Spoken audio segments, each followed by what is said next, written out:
Are you seriously planning to keep your mother's inheritance all for yourself? My sister-in-law asked in disbelief, standing behind my brother. Sorry, but that's not going to happen.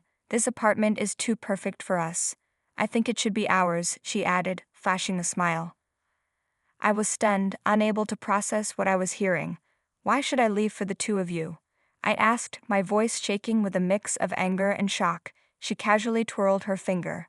This apartment has just been renovated and it is in an ideal location, close to the station and with plenty of shops nearby.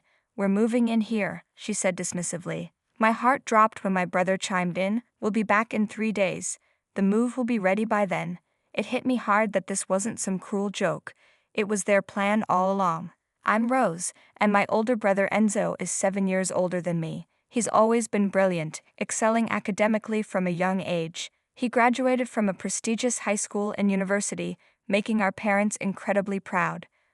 But over time, the constant praise and high expectations seemed to shape his character in ways I hadn't expected. After finishing his studies and landing a job, Enzo decided to leave our family home. As he left, he sarcastically said, "I can't stand this dull life here anymore." I remember the mixed emotions on our parents' faces, surprise, tinged with sadness. Enzo had once been a lively and cherished member of our family. Personally, I felt a wave of anger. I had never been as academically gifted as my brother, nor did I excel in sports. My high school wasn't prestigious, but I cherished the warmth of our family. Both Enzo and I owed everything to our parents' support.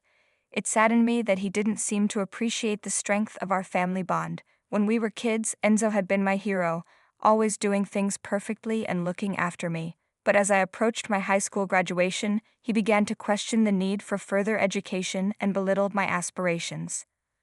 "Why even bother with college?" he'd say dismissively.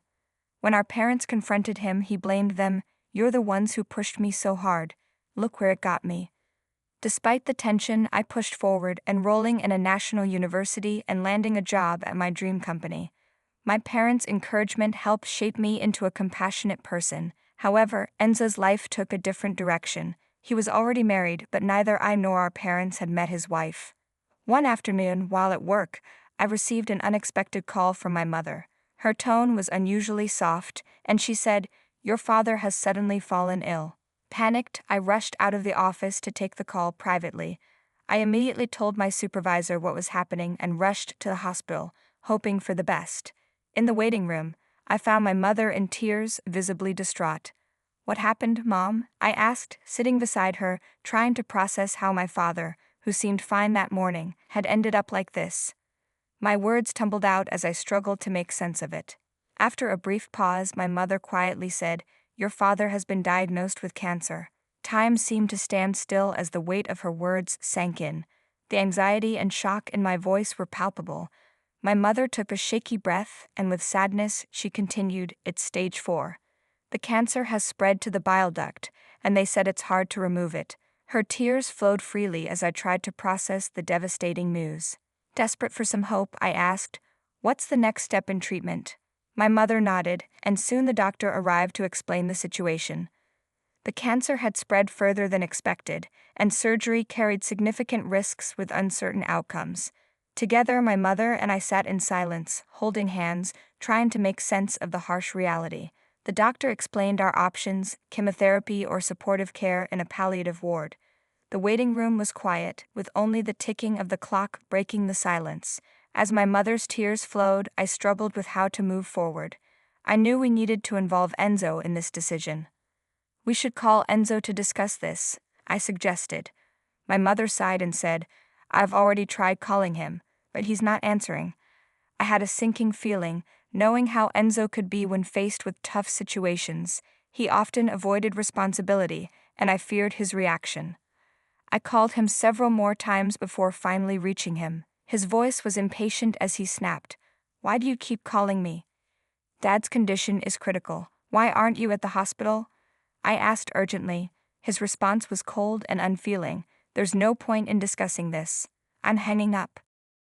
I was left speechless, shocked by his complete lack of empathy. I returned to my mother, who looked worried. "What happened?" she asked, and I replied, "He's too busy to come, doesn't want to deal with it. My mother sighed. It would have been nice if Enzo were here. My father spent his last months in palliative care and passed away a few months later. I informed my brother over the phone about his passing and the details for the wake and funeral. His response was cold. "I'm too busy to attend, just go ahead without me." True to his word, he didn't show up to either the wake or the funeral. My mother, too, was shocked by his absence, never imagining he wouldn't attend his own father's funeral. Our relatives and friends were surprised by his absence, expressing their disappointment. After the funeral, in a quiet moment, my mother muttered, "He really didn't come." I held her hand and reassured her, saying, "Let's not focus on him anymore, Mom. We've got to let him follow his own path. Let's just remember Dad for who he was."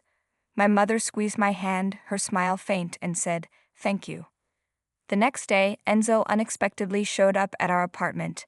His usual expression was replaced with one of urgency. Without greeting us, he demanded, "Where is the inheritance Dad left behind?" Shocked, I retorted, "How can you even ask that? You didn't even come to the funeral." Clearly frustrated, my brother snapped, "The kid should stay quiet." My mother tried to defuse the situation, saying, "Your father didn't leave much beyond the apartment." She showed him the bank statements, and Enzo quickly noticed that all the savings had been transferred to another account. "What's going on here?" he asked, surprised. Calmly, my mother replied, "Your father had me transfer all the money to my account a while ago. Also, the apartment's deed has been changed to my name." Enzo, speechless, clicked his tongue in frustration and stormed out. As he left, my mother and I exchanged a knowing look, grateful for my father's foresight in protecting us. A few months after my mother was hospitalized due to an unexpected fall, we were hit with shocking news. Initially, a visit to a small clinic led us to believe it was nothing more than a mild cold.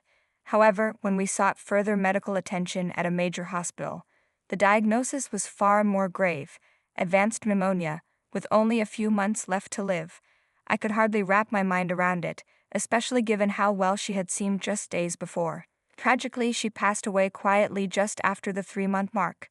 The silence in the house was deafening, and I was overwhelmed by grief, guilt, and disbelief.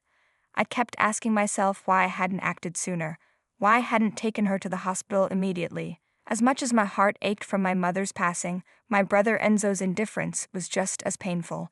Despite knowing about her condition, he hadn't made an effort to visit her or our home. My aunt, my mother's sister, and I had to handle the funeral arrangements ourselves.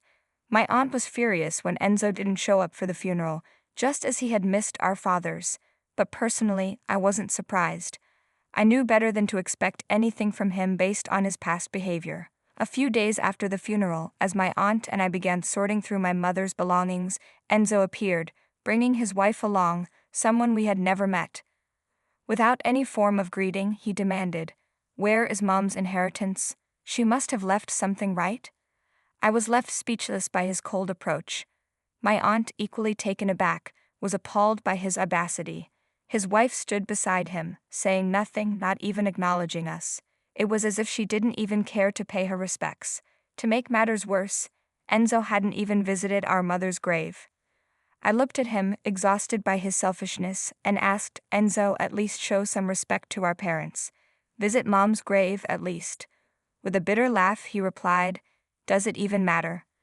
Then, turning to the inheritance, he asked again, "How much is left?"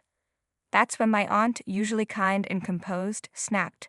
With fiery anger, she said, "How can you think about money at a time like this?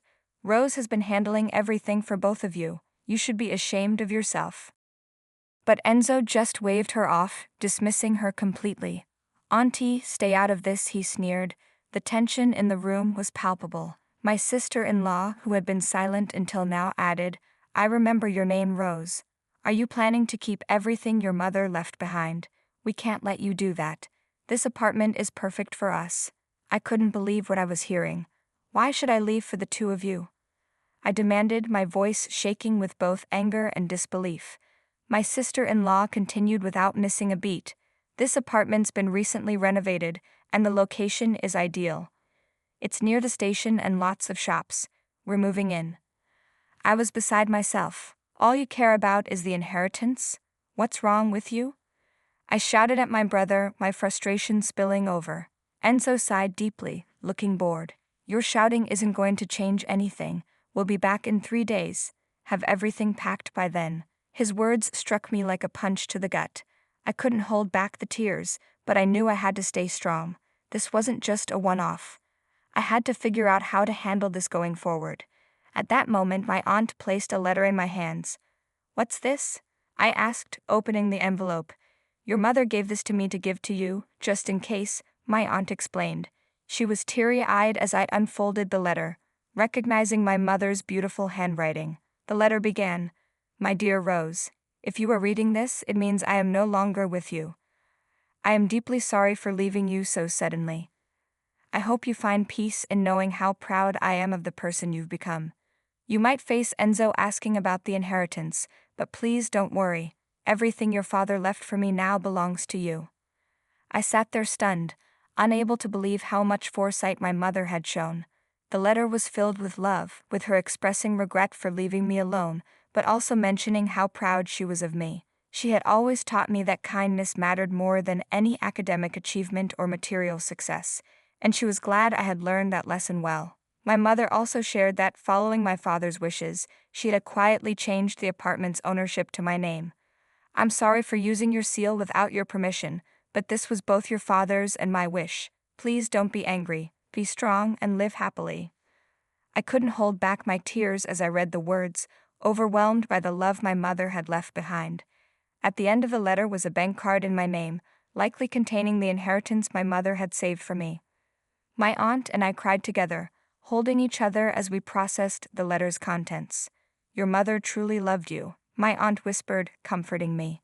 A few days later, my brother and his wife showed up at our house without knocking. "It's time for you to leave, right?" As promised, my brother said with a sneer. My sister-in-law, already irritated, added, "Isn't it your responsibility to leave now?" Taking a deep breath, I looked them both in the eye and said calmly, "Actually, this house is now in my name." The room went cold. Enzo was taken aback. "What do you mean? I'm the eldest son. This house should be mine," he exclaimed, looking bewildered. His wife stared at me, but I stood firm. "The house and the inheritance are mine. There's nothing to divide." Enzo's face turned red with anger. "Then give us half," he demanded. I shook my head. This inheritance was left for my future, to ensure I could take care of the house. What changed? "You always looked down on me, but now you want money from me?" Enzo was furious, but his frustration was only growing as he realized there was nothing to claim. From what I had heard, he had recently lost his job and was struggling financially. His expectations had shattered, and he and his wife began blaming each other. "This is my house now. If you make a scene, I'll call the police," I threatened, my voice firm. Reluctantly, they left.